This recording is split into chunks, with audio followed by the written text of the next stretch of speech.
की, उत्तम सत्य धर्म की, मूल नायक चैतन्य चमत्कारी पारसनाथ भगवान की, संत शिरोमणि आचार्य भगवत श्री विद्यासागर जी महाराज की, परम पूज्य आचार्य गुरुवंशी अभिनंदन सागर जी विपुल सागर जी महाराज की, मम गुरुदेव परम पूज्य आचार्य गुरुवंशी निर्भय सागर जी महाराज की, 3 कम 9 करोड़ मुनि महाराज की,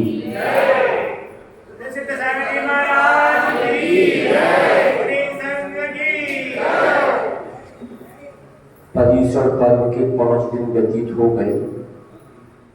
पहला उत्तम क्षमा, दूसरा उत्तम मार्दव, तीसरा उत्तम आर्जव, चौथा उत्तम शौच और आज उत्तम सत्य धर्म है। असत्य नहीं बोलना ही सत्य धर्म कहलाता है। क्या कहा? असत्य नहीं बोलना ही सत्य धर्म कहलाता है। अतीत को जानते हैं तो अनुभव मिलता है, भविष्य को देखते हैं तो आशा मिलती है, वर्तमान को देखते हैं तो सत्य मिलता है। लेकिन पर्युषण पर्व पर ये सत्य धर्म कहता है, अगर हम भीतर को देखते हैं तो भगवान मिलता है, अंतरंग को देखते हैं तो भगवान होता है। इसलिए अपने जीवन में हमेशा सत्य बोलिए, सत्य बोलने का प्रयास करिए, सत्य को अंगीकार करने का प्रयास करिए, क्योंकि सत्य प्रकाश है और असत्य अंधकार है। सत्य स्वर्ग है तो असत्य नरक है। सत्य अगर शिव है तो असत्य शव है।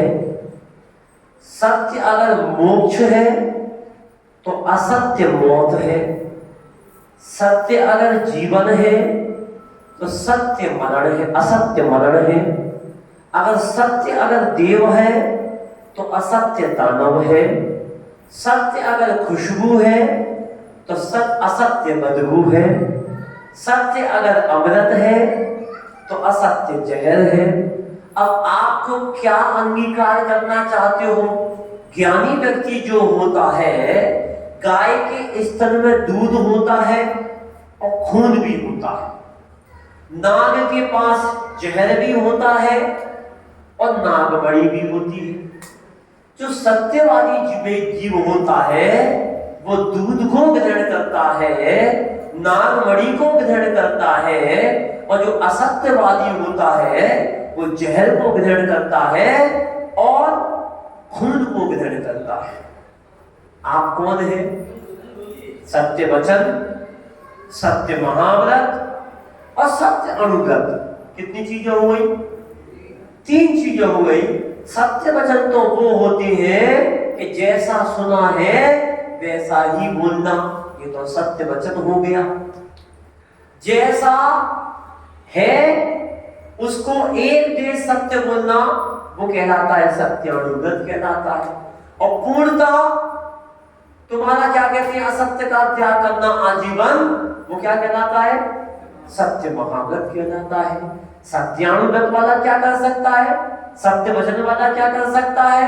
और सत्य महाव्रती क्या कर सकता है? तो बहुत अंतर है तीनों में। ध्यान रखना, श्रावक से कहा है ऐसा सत्य भी नहीं बोलना कि जिसमें घर के बंटवारे हो जाए। ऐसा सत्य भी नहीं बोलना कि पति पत्नी में तकरार हो जाए। ऐसा सत्य भी वचन नहीं बोलना कि परिवार के लोग, बच्चे अलग हो जाएं, सब लोग अलग हो जाएं। ऐसा वचन भी नहीं बोलना जिससे समाज के टुकड़े हो जाए। ध्यान रखना, अगर आप ऐसा बोल रहे हो, जैसे अहिंसा की रक्षा के लिए अगर हिंसा की जाती है तो वो भी अहिंसा ही कहलाती है। ऐसे किसी का परिवार अगर उजड़ रहा है तुम्हारे सत्य कहने से, तो वो सत्य होकर के भी असत्य कहलाता है। मान लो कोई लड़का लड़की थे, उनका आपस में प्रेम था, दोस्ती थी, स्कूल में चलती थी। अब शादी होने के बाद पति ने पूछा तुम्हारी काऊ से दोस्ती थी? हाँ हमारी दोस्ती तो थी। अब इतनी सत्यधारी थी और उसने कह दिया कि हाँ हमारी लड़के से दोस्ती थी, हमारे दो दोस्त थे, ऐसा था वैसा था। बस अब दिमाग में टेंशन चालू, घर घर नहीं रह गया, काला गृह बन गया, विवाद हो गया, तलाक हो गई, ये होने लगा, वो होने लगा, ऐसा होने लगा। तो ध्यान रखना, घर में रहने वाले व्यक्तियों को इतना ध्यान रखना चाहिए, ऐसा भी सत्य वचन नहीं बोलना जिससे परिवार में, समाज में, देश में कलह हो जाए और बंटवारा हो जाए। ऐसा तो ठीक है। अब जिनका सत्यानुव्रत है वो क्या करेगा? वो क्या करेगा बोलो?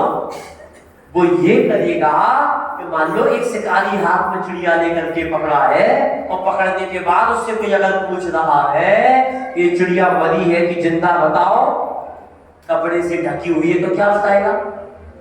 अगर आप कहोगे जिंदा है तो वो गर्दन दबा देगा, और आप कहोगे मरी है तो वो उसको छोड़ देगा। तो अणुवृत्तिधारी के लिए अगर जहां जीवों का घात हो रहा है उसकी उतनी छूट है, इतना तो कह सकता है, लेकिन महावृत्ति इतना भी नहीं करेगा कि उसको ऐसा कह दे कि नहीं नहीं ये जिंदा है, मरी है, ऐसा भी नहीं कहेगा। ध्यान रखना, महावृत्ति तो ये करेगा, अपना उपयोग करेगा, अपना विवेक लगाएगा, अपने कार्य करेगा। और मान लो कोई शिकारी आया है और गाय आगे आगे भाग रही है और शिकारी पीछे पीछे जा रहा है और मुनि महाराज सामायिक ध्यान में बैठे हैं, उन्होंने देखा कि पीछे शिकारी आ रहा है और अभी मुझसे पूछेगा कि बाबा बताओ कि आगे कोई गाय गई कि नहीं गई। तो मुनि महाराज जब बैठे थे वहां पर खड़े हो गए तो जैसे से वो शिकारी आया और आकर के पूछा ये बाबा बता यहाँ से कोई गाय निकली क्या? तो महाराज कहेंगे जब से मैं यहाँ पर खड़ा हूँ तब से कोई गाय नहीं निकली। ये विवेक कहलाता है, इसे मायाचारी नहीं कहेंगे। क्या कहा? इसको मायाचारी नहीं कहेंगे। अधिकार लोग क्या कहते हैं? मायाचारी कर रहे, मायाचारी नहीं कर रहे। मान लो मुनि महाराज आपके सामने कमरे में बैठे थे, मान लो थोड़ी सी प्रमाद अवस्था में थोड़े पैर फैला के बैठे थे, थोड़ी नींद लग गई और आप आए उठ करके बैठ गए, ये मायाचारी हुई क्या? नहीं।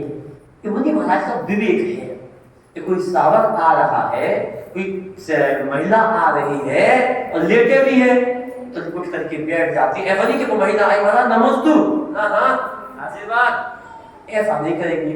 वो उनका विवेक कहलाएगा, मायाचारी नहीं कहलाएगी। इसलिए आज यहाँ पर सत्य धर्म है। ध्यान रखना, अपने शरीर में अंग होते हैं, उन अंगों के अनुसार ये 10 धर्म बनते हैं। उत्तम क्षमा धर्म का प्रतीक हमारा आंख है। क्या है? क्योंकि जब क्रोध आता है तो आंख लाल होती है, तो क्षमा धर्म हमसे कहता है कि अपनी आंखों को व्यवस्थित बनाइए। मार्दव धर्म का प्रतीक जीभ है। जीभ कितनी मुलायम है? मुलायम रहो, बाद पहले आती है, अंत समय तक रहती है, दांत बाद में आते हैं और पहले चाट की बराबर हो जाते। क्यों? क्योंकि दांत अकड़ करके रहते हैं। तो मृदुता धर्म कह रहा है, मार्दव धर्म कह रहा है कि अपनी जीभ को मृदु रखो, लचकदार रखो, विनय से सहित रखो, अभिमान मत करो। आर्जव धर्म का प्रतीक क्या? नाक। नाक टेढ़ी हो गई, अहंकार आ गया, इसलिए नाक काय का प्रतीक है? उत्तम आर्जव धर्म का प्रतीक है। फिर शौच धर्म का प्रतीक क्या है? गला। जितना मिल जाए, 5 ग्राम का सोने का मिल जाए तो वो पहन लो, 10 ग्राम का मिल जाए तो वो पहन लो, और नहीं मिले तो बैंक टैक्स का पहन लो, खो जाए तो गम नहीं हो, सोने से कम नहीं। तो ये गला काय का प्रतीक है? शौच धर्म का प्रतीक है। सत्य के लिए हृदय, हमारा जो हृदय है वो सत्य का प्रतीक होता है। जैसा मन में हो वैसा ही बोलना चाहिए, जैसा देखा हो वैसा ही करना चाहिए। फिर उसके बाद संयम, ये मस्तिष्क हमारे संयम का प्रतीक है। ये मन हमारे मन से ही असंयम होता है और मन से ही संयम धारण होता है। तो अपने जीवन में ये हमारा संयम मस्तिष्क को है जो सबको कंट्रोल करता है, ब्रेन जो सबको कंट्रोल करके चलता है। इसलिए आदमी अगर संयम को धारण कर लेता है तो उसका जीवन पूरा संयमित बन जाता है, उसके जीवन का कल्याण हो जाता है। तो उसका तप, हमारा मन जो है वो तप है, इच्छा निरोधो तपहा, और तपसा निर्जराचा। इसलिए मन को बस में करो, मन को कंट्रोल में करो, तो तप हमारा मन का प्रतीक है। और त्याग जो मना से है वो त्याग का प्रतीक है। अगर त्याग नहीं करोगे तो भोजन नहीं कर सकते हो। और ये हमारी श्वास जो है वो आकिंचन धर्म का प्रतीक है। जो हमारी श्वास है बस वही हमारी, बाकी कुछ भी हमारा नहीं है। और हमारी जो आत्मा है वो ब्रह्मचर्य धर्म का प्रतीक है। इसलिए अपने शरीर के जितने भी अंग हैं वो सारे 10 धर्मों से मैच खाते हैं। इसलिए अपने शरीर के अंगों का व्यवस्थित कार्य करिए, अपने शरीर को व्यवस्थित करिए, अपने शरीर के अंगों को सुरक्षित रखिए। क्योंकि ध्यान रखना, सब चीज हमें कुछ ना कुछ सिखाने को मिलती है। अगर आदमी शिक्षा ले तो हर व्यक्ति से शिक्षा ले सकता है, और नहीं ले तो किसी से भी शिक्षा नहीं ले सकता। ये सत्य धर्म हमसे कह रहा है कि अपने जीवन में कुछ करना सीखो, अपने जीवन में कुछ बनना सीखो, और दुनिया की जितनी भी प्राकृतिक चीजें हैं वो उनसे सीखना सीखो।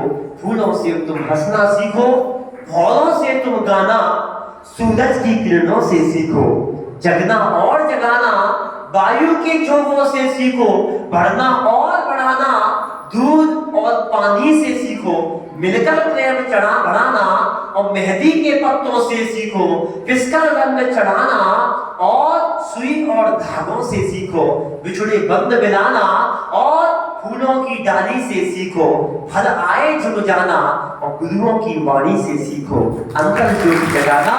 अगर आपको सीखने को मिला है तो आप किसी से भी कुछ सीख सकते हो।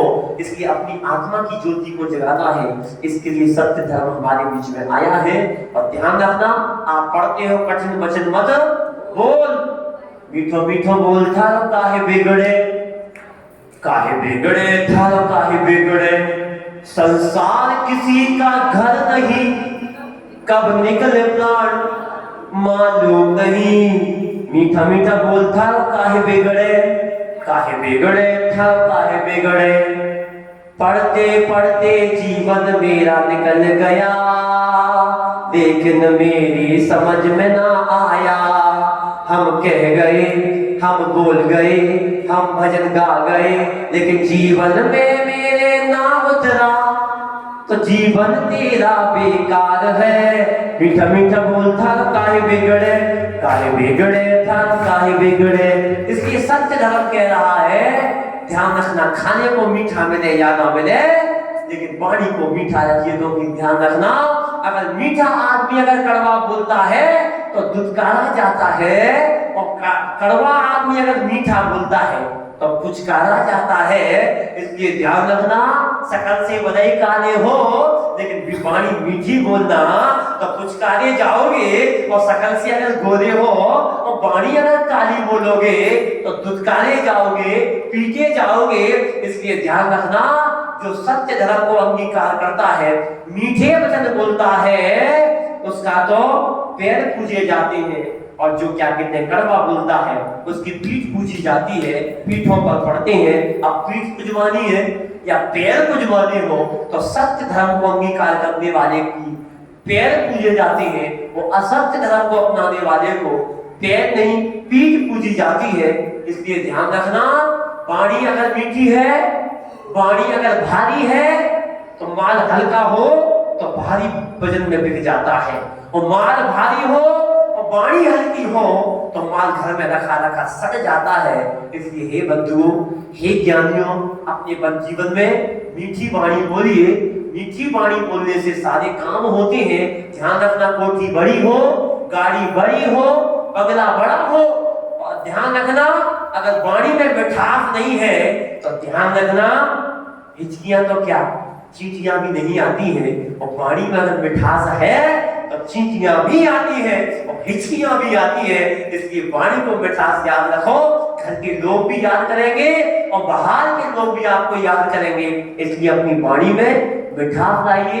जब भी किसी से बोलो अच्छे से बोलो, जब भी किसी के पास जाओ अच्छे से बोलो, जब भी किसी के पास आओ अच्छा बोलो, हितकारी बोलो, प्रिय बोलो, अपने जीवन में सत्य बोलने में कभी डरना नहीं, क्योंकि सत्यवादी की हमेशा जीत होती है। इसलिए ज्यादा कुछ ना कह करके मैं बस यही कहूंगा कि हम सत्य बोलने में कभी पीछे नहीं हटेंगे। और याद रखना, उस चिड़िया का उदाहरण याद रखना। एक चिड़िया पानी पंखों से भर रही है, हमें पता है कि हम मांस की दुकान बंद नहीं कर सकते, हमें पता है कि हम शराब की दुकान बंद नहीं कर सकते, हमें पता है कि हम हिंसा को नहीं रोक सकते, लेकिन प्रयास करने में कोई कमी नहीं करेंगे। चाहे बंद हो या ना हो, लेकिन हम प्रयास अंतिम दम तक करते रहेंगे। और उस चिड़िया की आवाज को याद रखना। एक जंगल में आग लग गई है और चिड़िया अपने पंखों से आगों को बुझा रही है, बार बार पंखों में पानी लाती है और आग बुझाती है। और एक अज्ञानी प्राणी देख रहा था, कह रहा था क्या पागल आदमी है, इतनी पागल चिड़िया है, इतने बड़े जंगल में आग लगी है और ये क्या आग बुझाएगी। उस चिड़िया की बात को सुनकर के, उस अज्ञानी की बात सुनकर को उस चिड़िया ने कहा, हे भाई मुझे पता है कि मैं इस जंगल की आग को बुझा नहीं सकती, लेकिन प्रयास करने में कोई कमी नहीं कर सकती। और यह भी मुझे पता है कि मेरे इन पंखों से आग बुझेगी नहीं, लेकिन आग बुझाते बुझाते मैं जब मरूंगी और मरने के बाद जब भगवान की दरबार में मेरा तलवार लगेगा तो मेरा नाम आग लगाने वाले में नहीं, आग बुझाने वाले में होगा। इसलिए ध्यान रखना, हम सत्य को कह पाए या ना कह पाए, हम उसको बंद कर पाए या ना कर पाए, लेकिन प्रयास तो अंतिम दम तक करते रहेंगे। और मर करके जब यहाँ भगवान के पास जाएंगे तो हमारा नाम सत्य कहने वाले में होगा, असत्य कहने वाले में नहीं होगा। इसलिए अपने जीवन में अच्छे कार्य करें। ये 4 लाइन कह करके मैं वाणी को विराम दे रहा हूँ। ध्यान रखना, चौराहे पर अक्सर लोग भटकते हैं। क्या कहा? चौराहे पर अक्सर लोग भटकते हैं, सागर तैरने वाले भी किनारे पर अटकते हैं। क्या कहा? चौराहे पर अक्सर लोग भटकते हैं, सागर तैरने वाले भी किनारे पर आकर के अटकते हैं। आज सत्य कहने का जमाना नहीं, क्योंकि सत्य कहने वाले आज सूली पर लटकते हैं। इसलिए लटक जाने दो। जब सूली पर लटकेगा तो ध्यान रखना, सुदर्शन सेठ की सूली पर लटका था तो वो भी क्या बन गया? सिंहासन बन गया। ध्यान रखना, रावण ने भी स्वीकार किया, तो स्वीकार करने से मैं गलत था, उस गलत के होने के कारण से उसने स्वीकार किया कि मैंने सत्य बोला, असत्य बोला है, मैं गलत था। उसके कारण से तीर्थंकर प्रकृति का बंद कर लिया और आने वाले समय में तीर्थंकर बनेगा। इसलिए ध्यान रखना, जो मन में गांठ लगा के बैठा है, मैं काय का गलत, मैं काय का गलत, मैं काय का गलत, तो वो तीर्थंकर नहीं बनेगा, तीतर तो बन जाएगा। इसलिए अपने जीवन में सत्य को स्वीकार करें, चाहे प्राण भी निकल जाए, लेकिन हम सत्य बोलने में कमी नहीं करेंगे। क्योंकि ध्यान रखना, असत्य बोलने वाले तो बहुत है, सत्य बोलने वाला तो बहुत कम मिलते हैं। अगर आपको मिल जाए तो भी उसका साथ छोड़ना नहीं, और अपने जीवन में सत्य को बोलना, सत्य को प्रचार करना, सत्य को अंगीकार करना, और कभी सत्य बोलने में कभी पीछे मत रखना। बोलिए उत्तम सत्य धर्म की, आचार्य भगवान श्री निर्भय सागर जी महाराज की। जावाणी के ज्ञान ते सूझे लो कालो, शोवाणी